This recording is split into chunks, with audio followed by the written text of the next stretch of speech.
사랑하는 성도 여러분, 지난 한 주간 주의 은혜로 평안하게 잘 지내셨습니까? 예, 주께서 우리를 매 순간 상황 속에서 함께 동행하시며 인도하시며 우리를 하나님이 정하신 목표를 향해서 이끌어 가고 계셨음을 고백합니다. 우리 하나님께 모든 영광을 올려드립니다. 우리는 지난주에 창세기 3장을 통해서 죄로 인해 벌거벗은 인간에게 친히 가죽옷을 지어 입히신 하나님의 은혜를 나누었습니다. 바이블 빌드업 아틀라스 이런 주제를 가지고 우리 성경 모든 각 권을 5번씩 우리가 말씀을 집중적으로 생각하면서 어떻게 하나님의 말씀이 이렇게 빌드업이 되어 가는가, 하고자 하시는 말씀, 가장 중요한 하나님의 마음을 어떻게 우리에게 명확하게 드러내시는가 저희가 이제 살펴보기로 하였고, 저희가 이제 2번째 시간을 맞이하게 되었습니다. 가죽옷을 지어 입히신 하나님의 은혜, 그렇기 때문에 하나님의 인간의 실패가 하나님의 포기를 의미하지는 않는다. 인간이 잘못하고 인간이 성공하지 못해도 그것이 하나님이 포기했다는 뜻은 아니다라는 것을 살펴보았습니다. 오히려 더 깊은 사랑이 시작되었다라는 것을 확인해 보았죠. 창세기 3장은 그런 면에서 인간이 하나님을 버린 이야기가 아니라 그런 인간을 버리지 아니하시는 하나님의 이야기가 창세기 3장의 주제였습니다. 이제 그 사랑의 역사가 어떻게 더 이어져 가는가, 더 분명해져 가는가, 오늘 창세기 15장의 문을 열게 됩니다. 오늘은 아브라함의 이야기입니다. 여러분, 아브라함의 본문 이야기는 굉장히 좀 독특한데요. 여러분 15장 1절 한번 같이 15장 1절 말씀 읽어보도록 하겠습니다. 15장 1절입니다. 시작. 이후에 여호와의 말씀이 환상 중에 아브라함에게 임하여 이르시되 아브라함아 두려워하지 말라 나는 내 방패요 너의 지극히 큰 상급이니라 라고 시작을 합니다. 이후에 그럼 그 전에 뭐가 있었다는 이야기죠. 여러분 15장 앞에는 몇 장이 있을까요? 네, 14장. 네, 너무 뻔한 얘기래 죄송합니다만 14장이 있다는 얘기는 무슨 뜻이냐면 성경에 무슨 이야기가 진행이 될 때 그냥 파편적으로 이야기가 주어지는 게 아니라 그 앞에 있었던 어떤 이야기와 연결이 되고 있다라는 뜻입니다.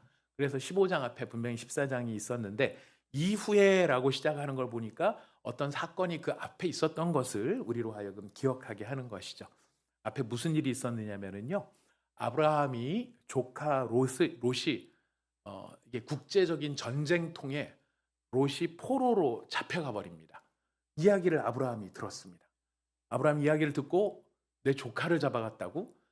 이대로 둘 수는 없지. 그래서 그 조카를 구출해내기 위해서 집에 있었던 자기가 개인적으로 길렀던 가병이라고 하죠. 집가자를 써서 집에서 길리운 병사, 개인적으로 길렀던 사병 318명을 데리고 그 롯을 포로로 잡아간 바로 그 군대를 쫓아가는 것입니다. 그런데 이 군대는 그냥 군대가 아니고 그 당시에 중동 지역, 이스라엘 지역에 있었던 4개 나라가 있었는데 그 4개의 나라의 연합군, 그러니까 사실은 굉장히 힘이 센 사람들의 모임인 것이죠. 한 나라의 병사가 아무리 적게 잡아도 10,000명씩 되었다고 생각을 하면 4만 명의 군대가 있는 데를 318명을 데리고 가서 여러분 승리를 한다는 건 있을 수가 없는 이야기입니다. 뭐 이게 318명 대 한 500명 싸웠다, 그런데 이겼다, 뭐 가능하겠죠. 1000명 있었는데 300명으로 이겼다, 굉장히 이것도 쉽지 않은 이야기입니다. 10,000명쯤 된다 이러면은 사실 불가능한 이야기입니다. 그런데 이런 4개 연합군의 군대를 격파했다? 사실 이거는 홍해가 갈라지는 것만큼이나 참 놀라운 기적 같은 승리라는 것이죠. 이런 어마어마한 승리를 아브라함이 경험하는 겁니다. 인생 최고의 정점을 찍는 사건입니다. 참 아브라함은 목자 같았는데 막상 전쟁이 벌어지니까 장군과 같은 그런 상황이 된 거죠. 그런 큰 승리를 거두고 돌아온 거예요. 큰 승리를 거두고 돌아온 그 사건 이후에 하나님이 아브라함한테 찾아오셔서 아브라함아 두려워하지 말라라고 말을 합니다. 여러분 이게 흐름상 자연스러울까요? 좀 격이 안 맞는 이야기거든요. 왜 하나님은 이 승리한 장군 같은 아브라함에게 두려워하지 말라라고 하시면서 찾아오셨을까요? 아브라함아 수고했다라든가 아브라함 대단하던 걸 정말 그냥 평범한 목자인 줄 알았는데 뭐 전쟁통에 보니까 너 엄청나더라. 뭐 이런 이야기가 아니라 두려워하지 말라. 그리고 찾아오시는 거예요. 여러분, 아브라함은 지금 두려움 속에 빠져 있습니다. 여기서 두려움이라고 하는 거는 무섭다라는 것으로만 끝나는 게 아니라 굉장히 복합적인 감정이. 이 복합적인 감정이 왜 복합적인가? 여러분, 지금 아브라함은 큰 승리를 거두고 돌아왔습니다. 승리하면 얼마나 뭔가 성취를 하면 얼마나 마음이 뿌듯합니까? 뭔가를 많이 이룬 느낌, 뭔가 잘한 것 같은 그런 생각. 요즘에 도파민 이야기가 사람들에게 많이 화두에 오르내리더라고요. 도파민 중독, 도파민을 어떻게 활용할까? 우리로 하여금 막 쾌감을 주는 이 호르몬이라고 하죠. 근데 이 승리의 도파민이 가득 차 있다가 지금 아브라함은 그 도파민이 사라진 거예요. 수많은 전쟁과 전쟁터를 누비면서 얻었던 기가 막힌 승리, 환호, 사람들의 박수, 그 4개 나라 연합국의 왕들이 오히려 쩔쩔매는 이런 놀라운 경험을 한 거예요. 그런데 들어와서 지금 밤이에요.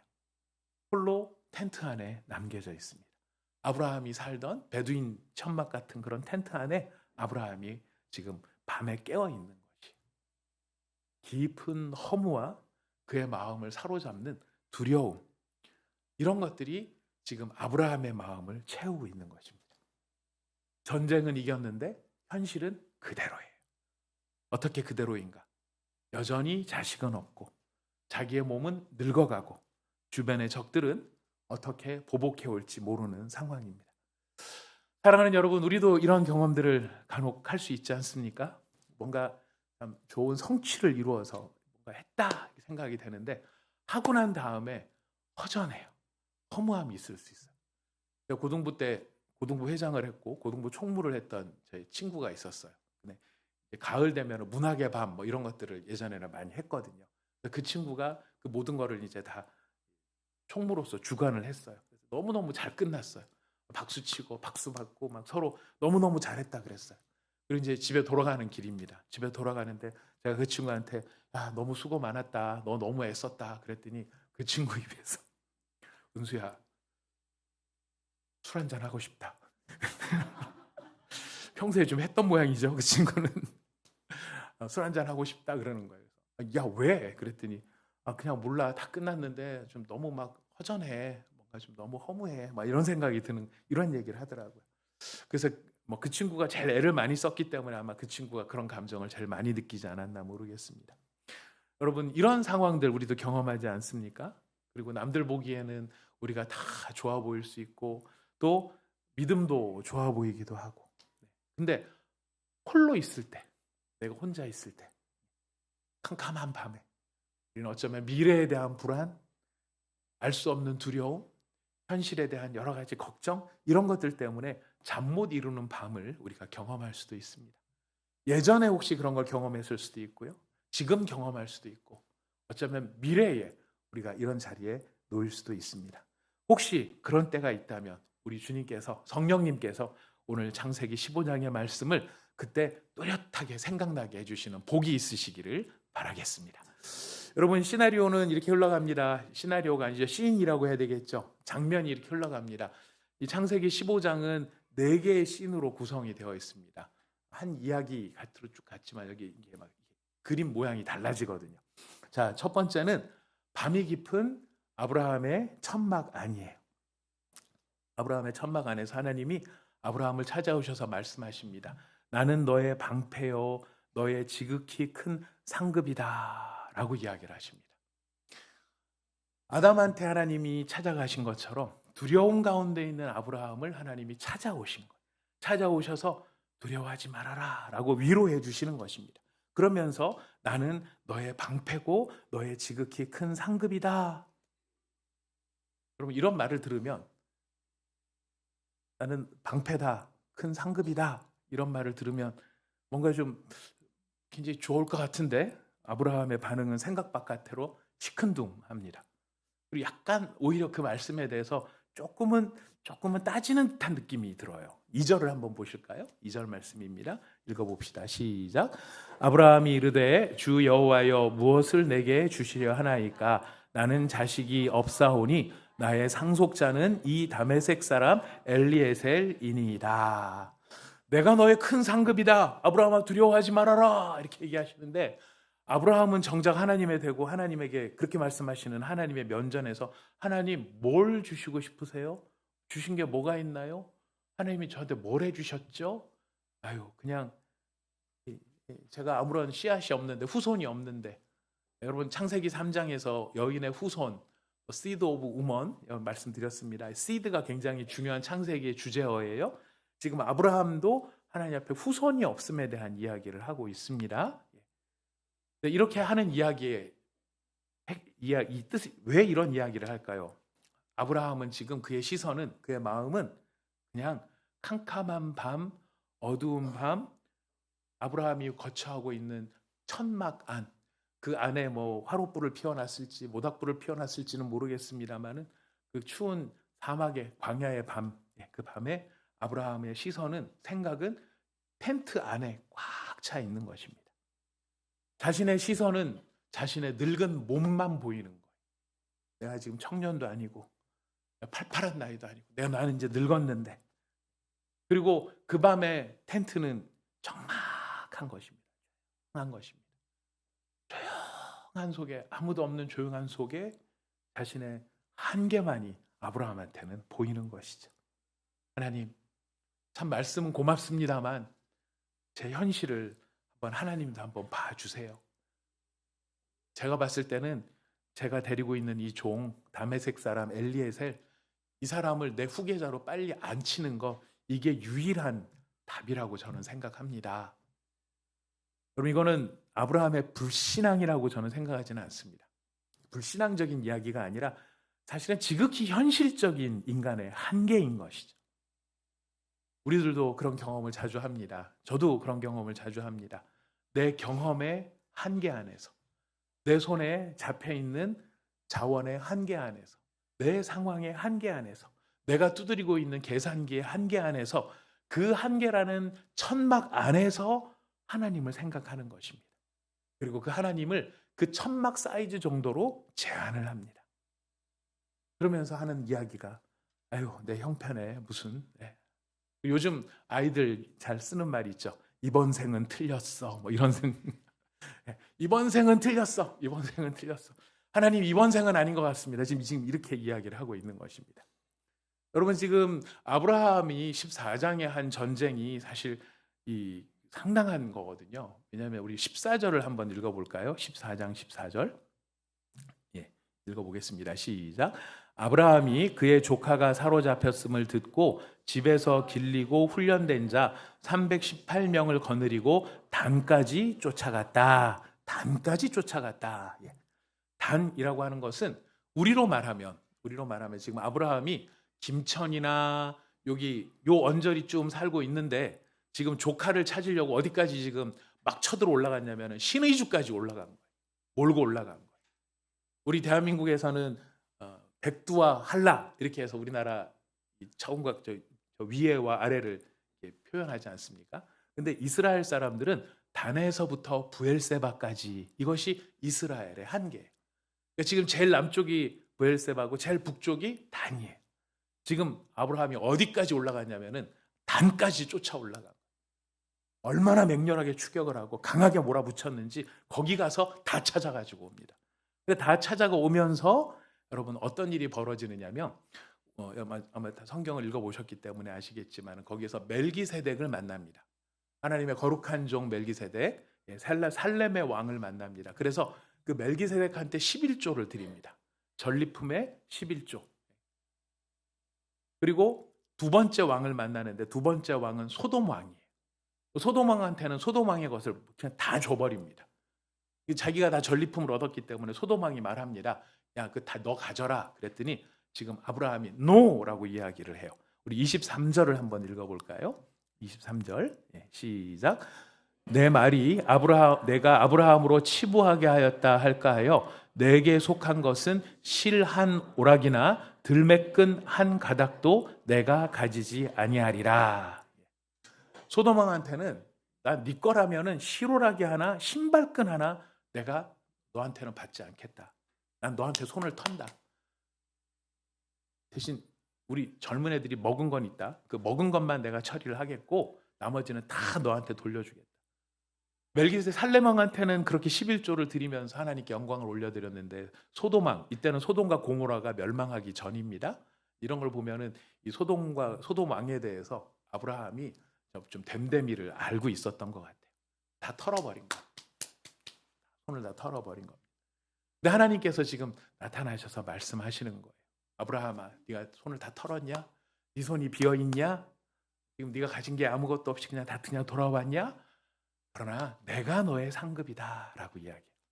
상급, 사실 여러분이 어마어마한 말입니다. 여러분 혹시 이번 그 신년 감사 예배 드리고 우리가 말씀 카드를 하나씩 다 이렇게 뽑지 않았습니까? 혹시 여기 이 말씀 받으신 분 계십니까? 나는 너의 방패요, 나는 너의 지극히 큰 상급이다. 여러분 이런 말씀 딱 받았으면 여러분 기분이 어떠시겠어요? 어느 정도로 좋으시겠습니까?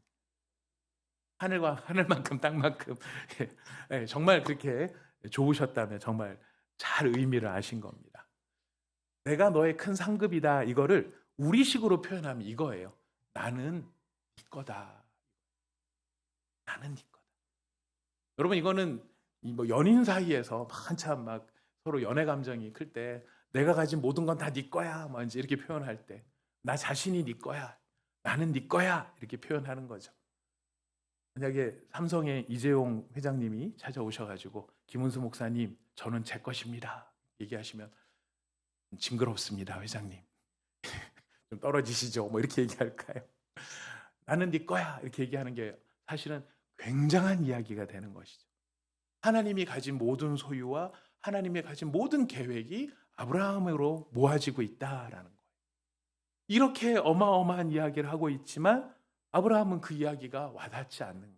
왜? 그 모든 생각이 자기의 텐트 안에 머물러 있기 때문에. 장면은 두 번째로 이어집니다.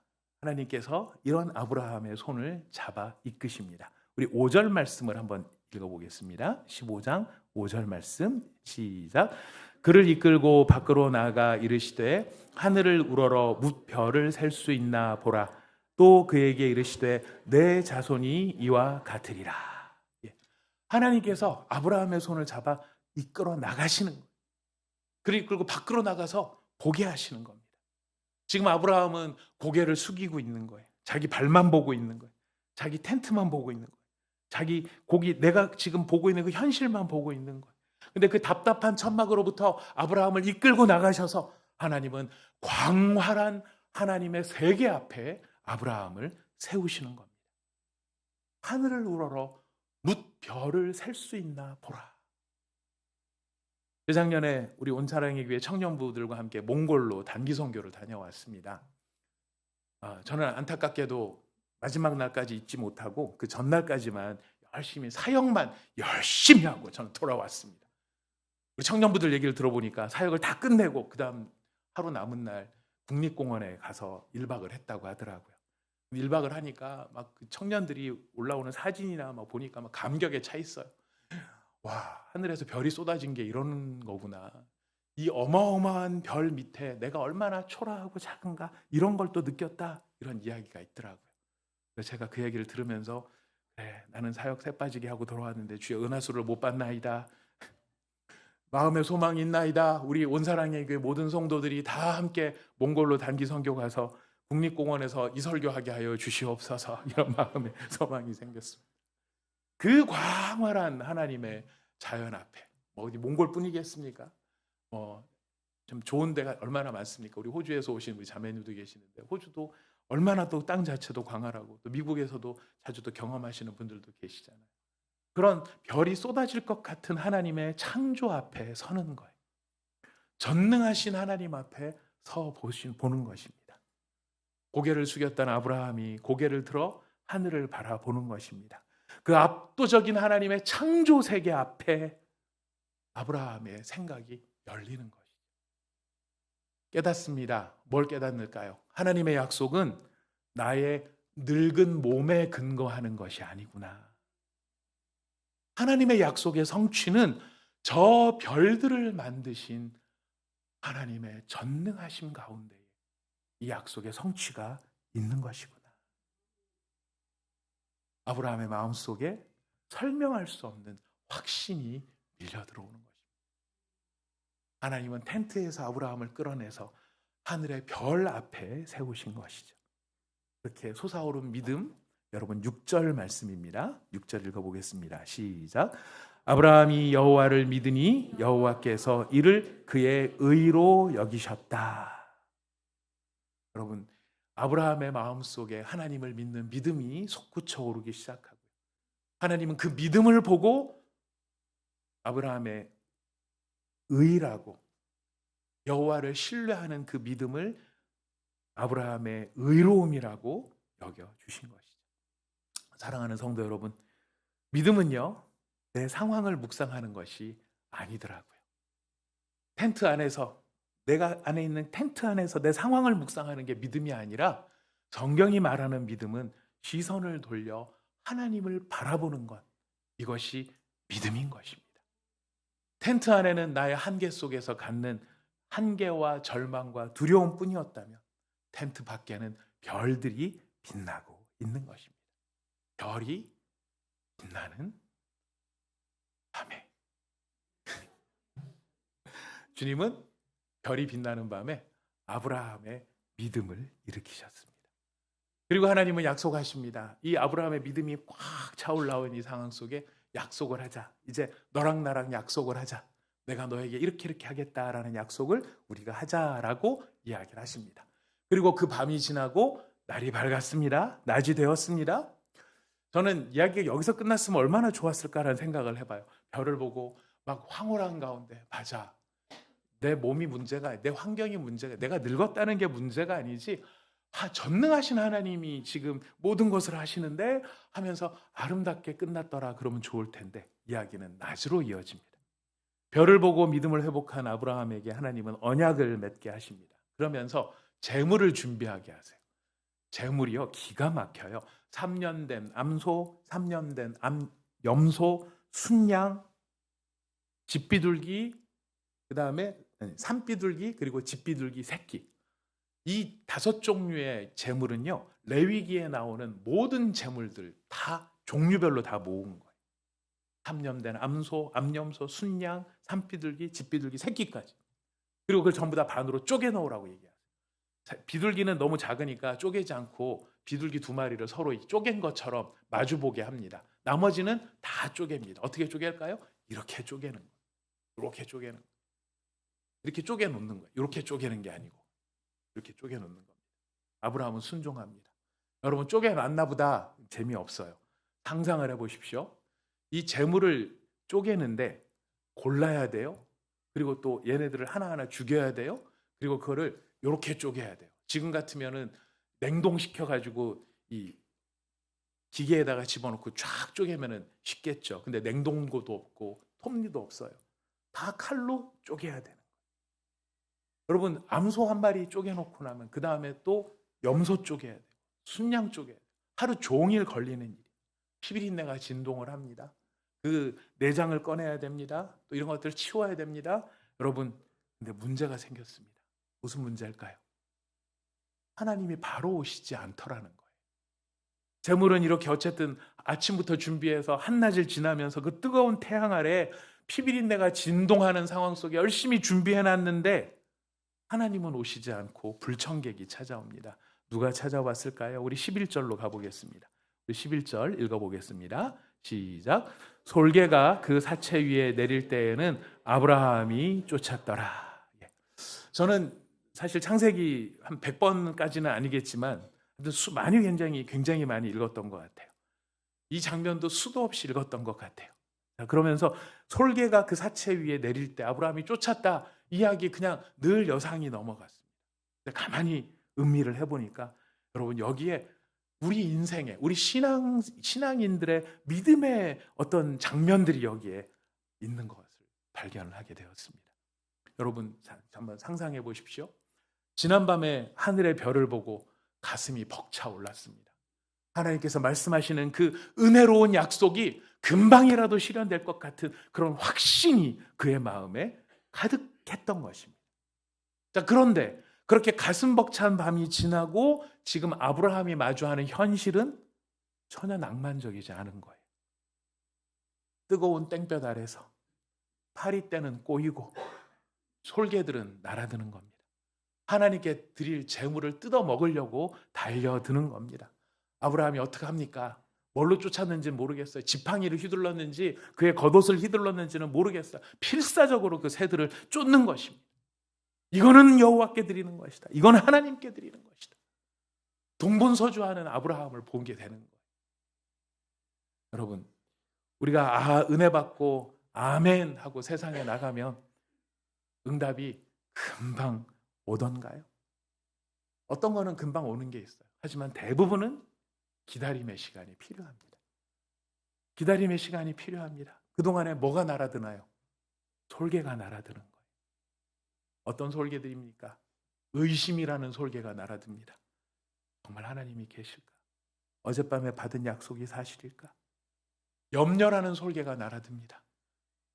이러고 있다가 다 망하는 거 아니야? 유혹과 게으름이라는 솔개들이 우리들의 거룩한 헌신을 더럽히려고, 하나님을 향한 우리들의 사랑을 다 쪼아 먹으려고 달려드는 것이. 근데 여기에 참 놀라운 진리가 있는 거예요. 믿음이란 무엇일까? 믿음이란 무엇일까? 사랑하는 여러분, 별을 바라보는 것만이 믿음이 아닙니다. 믿음은요, 하나님이 오실 때까지 그 지루하고 고단한 낮 시간 동안 내 삶에 하나님을 향한 신앙의 재물 위에 앉으려 하는 솔개를 쫓아내는 것들이 필요해요. 포기하지 않고 그 자리를 지키는 것이 필요해요.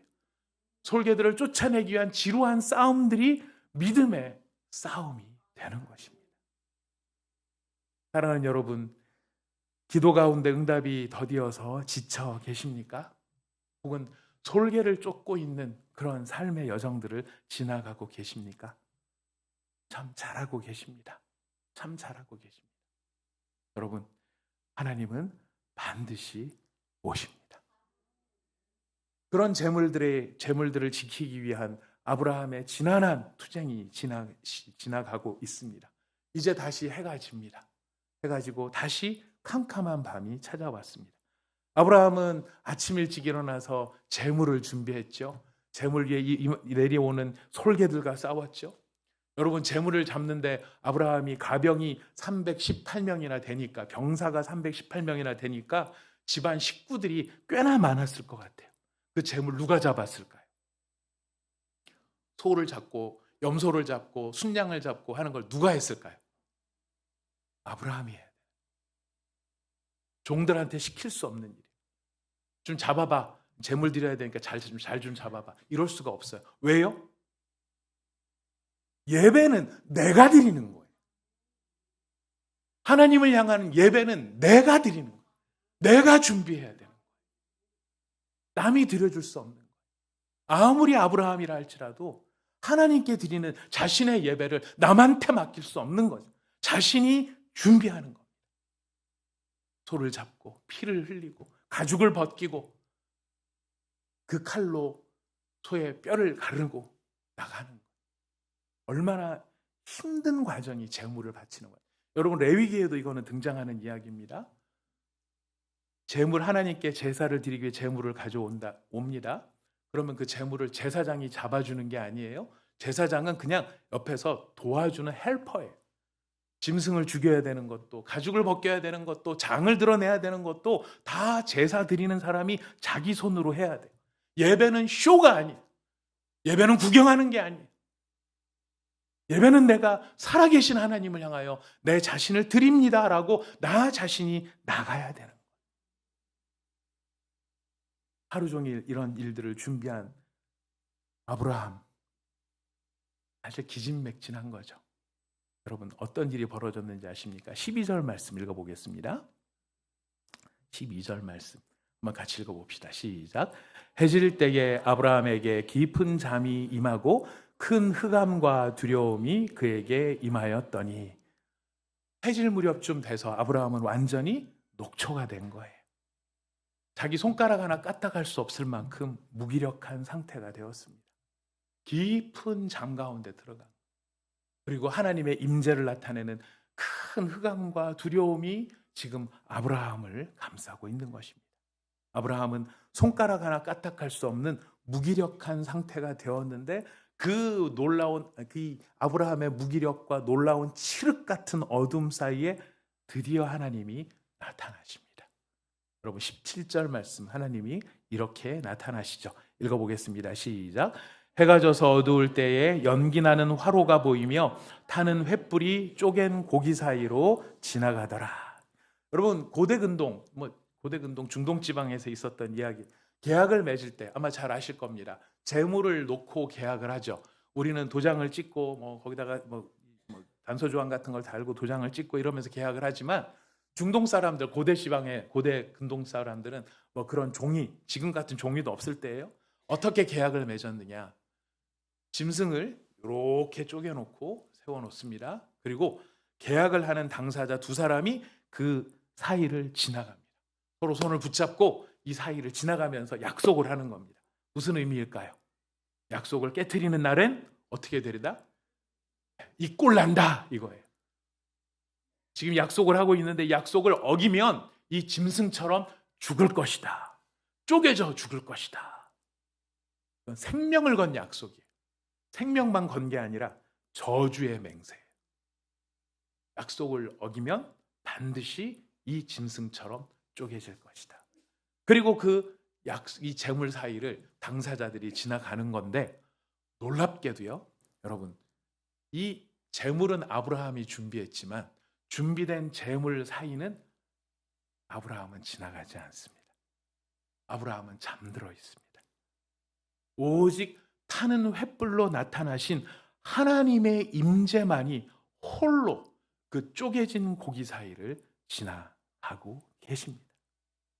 무엇을 의미하는 것일까요? 아브라함아, 너는 이 약속을 지켜내기에 너는 능력이 없다. 너는 실수도 많다.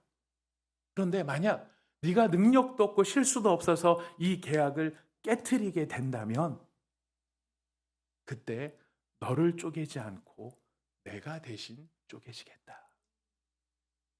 내가 대신 찢어지겠다. 내가 대신 죽어서라도 너와 맺어진 이 약속은 반드시 지켜지게 하겠다. 아브라함이 왔다 갔다 했으면 이 약속 못 지키면 아브라함을 찢어야 되죠. 하지만 하나님은 아브라함을 재우십니다. 깊은 잠 가운데 재우십니다.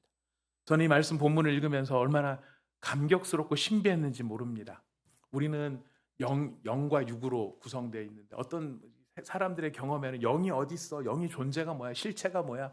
그러면서 영의 존재를 믿지 않는 사람도 있죠.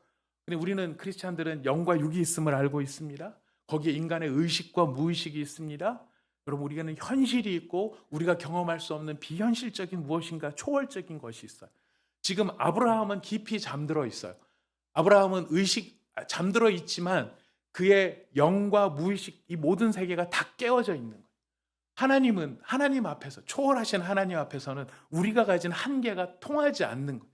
하나님은 인간의 의식과 무의식을 초월해서 이 모든 일들을 이루고 계시고 아브라함은 깊이 잠들었으나 그 모든 것을 인지하고 있는 거예요.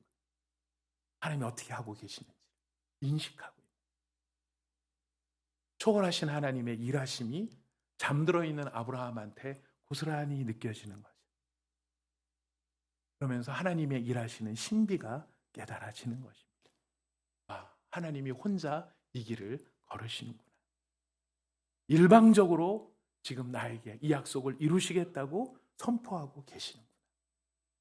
사랑하는 여러분, 이 창세기 15장에 타는 횃불로 나타나신 하나님의 약속은요, 2000년 뒤 골고다 언덕의 십자가로 이어집니다. 여러분, 우리는 참 아브라함처럼 연약해요.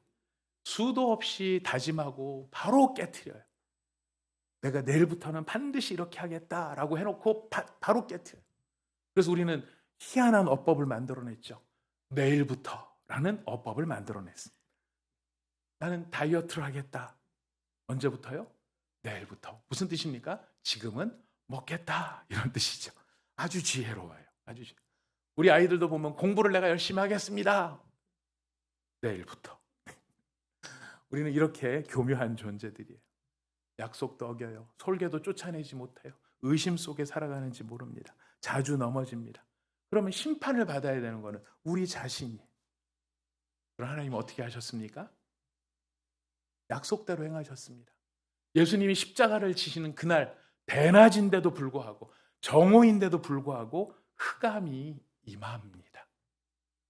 아브라함에게 임하였던, 아브라함과 약속하실 때 임했던 그런 흑암이 십자가를 지는 그 자리 가운데 임합니다. 예수 그리스도라는 재물이 쪼개어지는 것이죠. 우리의 약함, 우리의 연약함, 우리가 받아야 될 모든 저주를 쪼개어진 재물이신 예수 그리스도께서 그 모든 저주를 다 받아내시는 것입니다. 이렇게 해서라도 누구를 살리는 것입니까? 나를 살리시는 것이죠. 사랑하는 여러분, 하나님은 그 밤에 언약의 길을 걷고 계셨습니다.